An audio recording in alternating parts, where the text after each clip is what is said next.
नमस्कार दोस्तों, मैं हूं दिनेश किवोरा। स्वागत है आपका न्यूज़ टाइम एसटीएस न्यूज़ के इस अंक में। सबसे पहले इस देरी के लिए थोड़ी-सी हम क्षमा चाहेंगे। कुछ तकनीकी व्यवधान पड़े थे जिसके कारण हमारा ये ब्रॉडकास्ट थोड़ा-सा डिले हुआ है। इससे पहले कि मैं अपने विषय के ऊपर आऊँ, मैं सबसे पहले आज अपने मेहमानों का तारुफ आपसे करवाता हूँ। हिमाचल से आज हमारे साथ जुड़ रहे हैं वरिष्ठ पत्रकार दिनेश कुंवर जी। सर, स्वागत है आपका। हमारे साथ दिल्ली से आ रहे हैं आलोक भदौरिया जी, वरिष्ठ पत्रकार विश्लेषक है। सर, आपका बहुत-बहुत स्वागत है। और हमारे साथ हैं दिल्ली से ही अरुण कुमार शर्मा जी, वरिष्ठ विश्लेषक। सर, आपका भी बहुत-बहुत स्वागत है।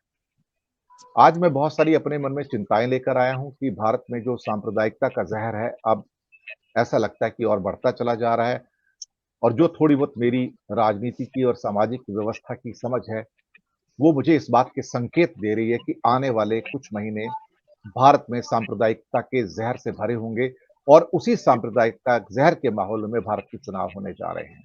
क्योंकि सारे मुद्दे जो भारतीय जनता पार्टी अप्लाई करना चाहती थी, महिला आरक्षण हो या राम मंदिर, अब फिज़ल आउट हो चुके हैं। मुद्दा कोई नहीं है, तो अल्टीमेटली फिर धार्मिक उन्माद पैदा करके, घृणा पैदा करके, सांप्रदायिक दंगे करवा के ये चुनाव करवाए जा सकते हैं ताकि लोगों को एक बार फिर से फोर्स किया जाए कि वो हिंदू-मुस्लिम की लाइन के ऊपर आकर वोट दें। ये समुदायों के अंदर गुस्से का ज्वालामुखी है जो अंदर ही अंदर उबल रहा है। हमने एक पूर्ण डिवीज़न हिंदुओं और क्रिश्चियंस के अंदर मणिपुर में देखा। ये डिवीजन्स नागालैंड और मिज़ोरम में भी आप साफ-सुथरे तौर पर देख सकते हैं। इसके अलावा भारत के जो बहुत सारे कोर्ट्स हैं, अदालतें हैं, अदालतों का जो नया स्वरूप निकल के आया कि जहां वो आउटराइटली हिंदू पक्ष के पक्ष में रादर कहा जाए, सारे के सारे फैसले दे रहे हैं। और ऐसा लगता है कि अब वो कुछ फैसले सुना रहे हैं, वो न्याय नहीं कर रहे हैं। एक इंप्रेशन निकल कर बाहर आ रहा है।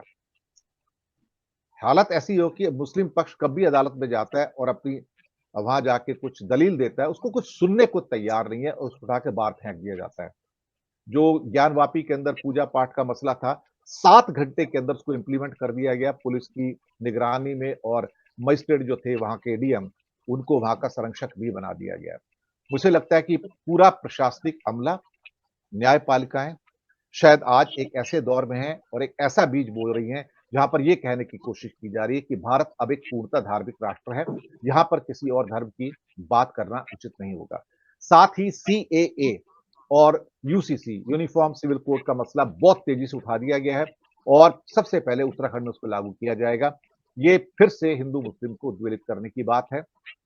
लेकिन एक जो 371 को हटाने के बाद ही आप यूसीसी लागू कर सकते हैं। लेकिन वहां पर कहा गया कि हम फिर ट्राइबल्स को बाहर रखेंगे। अगर ट्राइबल्स को ही बाहर रखना है तो फिर क्रिश्चियंस को बाहर क्यों नहीं रखते, फिर मुस्लिम्स को बाहर क्यों नहीं रखते, फिर बौद्ध और जैन को बाहर क्यों नहीं रखते।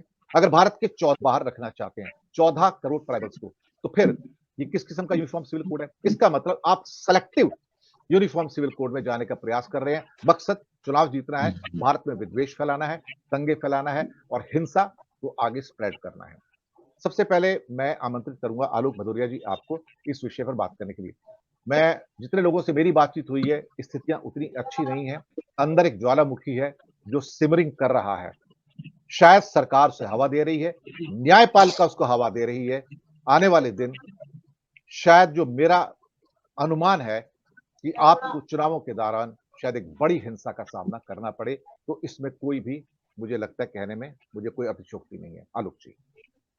धन्यवाद दिनेश जी। हमको इस आपने जो टॉपिक उठाया है बेहतरीन शीर्षक है, लेकिन हमको इसमें दो चीजें समझनी पड़ेंगी।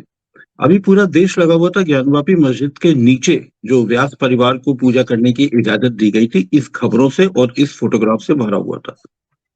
लेकिन उसी समय, लगभग उसी समय दिल्ली में रजिया सुल्तान की बनाई हुई 600-700 साल पुरानी, 800 साल पुरानी एक मस्जिद को डीडीए ने ढहा दिया।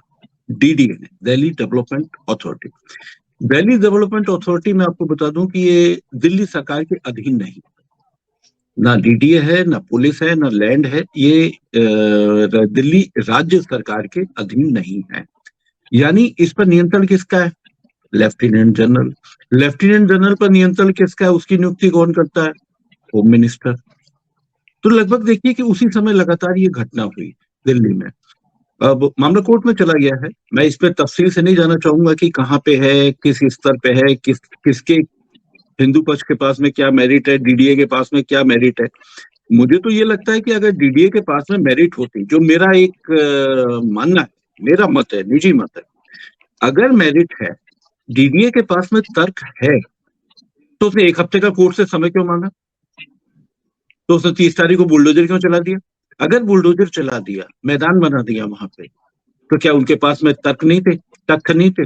क्या उनको पता नहीं था कि 700 साल पुरानी मस्जिद को आप ढहाएंगे तो कुछ ना कुछ तो आक्रोश होगा, मामला कोर्ट में जाएगा? अगर मान लीजिए वक्फ बोर्ड की संपत्ति है तो मामला तो कोर्ट में जाना ही जाना है। तो उसके लिए फिर 1 हफ्ते का समय क्यों मांगा गया? ये बड़े एक दिलचस्प और ये थोड़ी सी एक हताश करने वाली तस्वीर है। पूरा देश इस समय जूझ रहा था कि ज्ञानवापी मस्जिद में व्यास परिवार को मिल गई इजाजत पूजा करने की। आप वहां उलझे हुए थे, यहाँ पर ये काम हो गया। दूसरा, तीसरा आप करें कि एक घटना हुई थी उज्जैन वाली घटना बड़ी दिलचस्प थी, जिसमें भी उस समय ये तत्कालीन भाजपा सरकार के में, तत्कालीन मतलब इस समय भी भाजपा है, इससे पुरानी वाली भाजपा सरकार में जब शिवराज चौहान मुख्यमंत्री थे, तो एक वो जुलूस निकल रहा था, ऊपर से था कि कुछ लोगों ने थूका और फिर वहां पे बुलडोजर पहुंच गया था, शिवराज चौहान ने कर दिया था, उसका मकान ढहा दिया गया। बाद में पता चला कि पुलिस की कार्रवाई में आया कि मतलब जो बयान हुए कोर्ट में, तो उन लड़कों ने कह दिया कि भाई हमसे तो सारे कागज में दस्तखत करा लिए, हम तो वहां थे भी नहीं। यानी फिर पूरा झूठ, और कोर्ट ने उन लोगों को छोड़ दिया। तो सवाल है कि ये झूठ क्यों फैलाया जा रहा है? महत्वपूर्ण मुद्दा ये है। इसके लिए थोड़ी सी आपको क्रोनोलॉजी शब्द आजकल बड़ा मेरे को पसंद आने लगा, थोड़ी सी क्रोनोलॉजी पर हम भी चलते हैं। विधानसभा चुनावों के तत्काल बाद गृह मंत्री बंगाल पहुंचते हैं और वहां पे ये कहते हैं कि सीएए लागू होगा, लागू होकर रहेगा। उस समय कोई भी कहीं बात नहीं थी। विधानसभा चुनाव के बाद में आप तत्काल पहुंच गए थे वहां पे। फिर उसके बाद में क्या हो रहा है? 1 हफ्ते पहले केंद्रीय एक मंत्री हैं शांतनु ठाकुर, वो कहते हैं कि 1 हफ्ते में हो जाएगा। फिर आप इधर आ जाइए, उत्तराखंड आ जाइए। उत्तराखंड में क्या हो रहा है कि भाई यूसीसी के लिए सारे सब चीजें तैयार हो गई। मेरा सिर्फ ये मानना है, अगर सरकार 24 घंटे काम करती है, 24/7 काम करती है, 18 घंटे काम करती है, तो 2019 का जब सीए कानून आपने पारित कर लिया था, तो उसके नियम क्यों नहीं बना पाए 4 साल तक? अगर नियम नहीं बना पाए तो इसका मतलब कि आपकी प्राथमिक दो ही चीजें, एक तो प्राथमिकता नहीं थी, दूसरा आप उसको चुनाव के वक्त में ही बनाना चाहते थे, लोकसभा चुनाव के वक्त में। या तो आपके पास में आपकी प्राथमिकता नहीं थी, या आपके अधिकारी उतने मतलब उतने क्षमतावान नहीं थे, नियम ही नहीं बना पाए 4 साल तक। अगर 4 साल तक नियम नहीं बना पाए और केंद्र सरकार में इतने काम करने वाले सब मेहनती लोग हैं, तो क्या चीज हम सच माने? ये चीज महत्वपूर्ण होगी। अब सवाल है कि आपने सीए का मामला फिर उठा दिया। मेरा एक मानना ये है कि जब से बजरंगबली वहां चले हैं, फेल हो गए हैं, और उससे पहले कर्नाटक में भी करीब लगभग 1 साल तक ये चीजें चल रही थी, कभी हिजाब को लेकर, कभी ये लेकर। तो भारतीय समुदाय को मैं भारतीय समुदाय की जब मैं बात करता हूं तो मैं हिंदू समुदाय की नहीं बात करता। मैं कहता हूं कि भारतीय समुदाय के एक वर्ग को, उसके एक हिस्से को खदबदाने की, उसको उकसाने की, भड़काने की, ये सब तैयारियां चल रही थी। ये देश में बहुत अच्छे कर्नाटक की जनता को मैं धन्यवाद दूंगा कि इतना सब होने के बाद भी उन्होंने वो इसके चक्कर में, इसके फेर में नहीं फंसे। लेकिन उत्तर भारत में क्या इसकी गारंटी हो सकती है? जब यहाँ मुख्यमंत्री खुद 80 और 20 की बात कर देते हैं, और जब केंद्र में जब इस तरीके की जब कार्रवाइयां हो रही हैं, तो आप ये मानकर चलिए कि एक वर्ग भारतीय समुदाय का, मैं मुस्लिम समुदाय का भी शब्द का इस्तेमाल करना पसंद नहीं करूंगा, भारतीय समुदाय के एक वर्ग को उकसाने की लगातार कोशिशें हो रही हैं। अभी तक उसने बड़ा संयम का परिचय दिया है, सड़क में नहीं आया है। तो इस संयम से दो चीजें हमको दो सवाल खड़े होते हैं।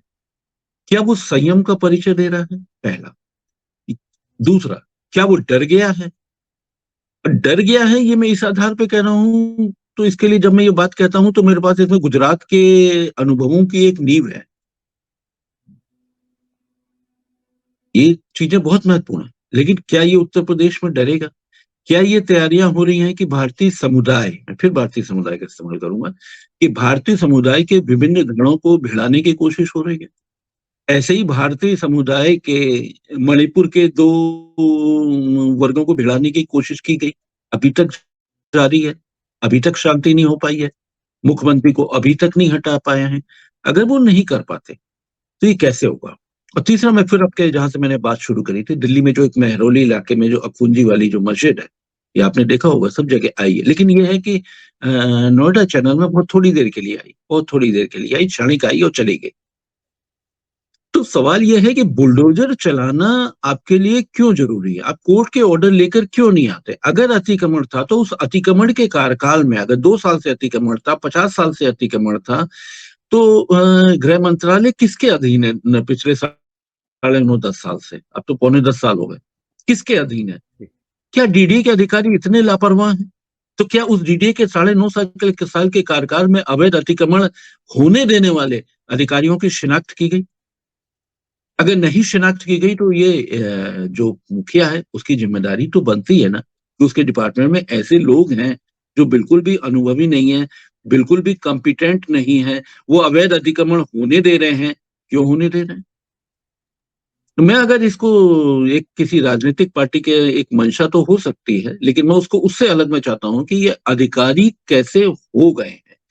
क्या अधिकारियों का सांप्रदायिकरण हो गया है? ये एक बड़ा सवाल है। अगर ये हो गया है तो देश के लिए बहुत ही खतरनाक है, सेल्फी पॉइंट है, सेना के लिए बना दिए गए हैं, सेना के मतलब कई जगह बनाए गए हैं, वो रेलवे स्टेशन पे बनाए गए हैं। तो ये इस तरीके के ये चीजें अच्छी नहीं है।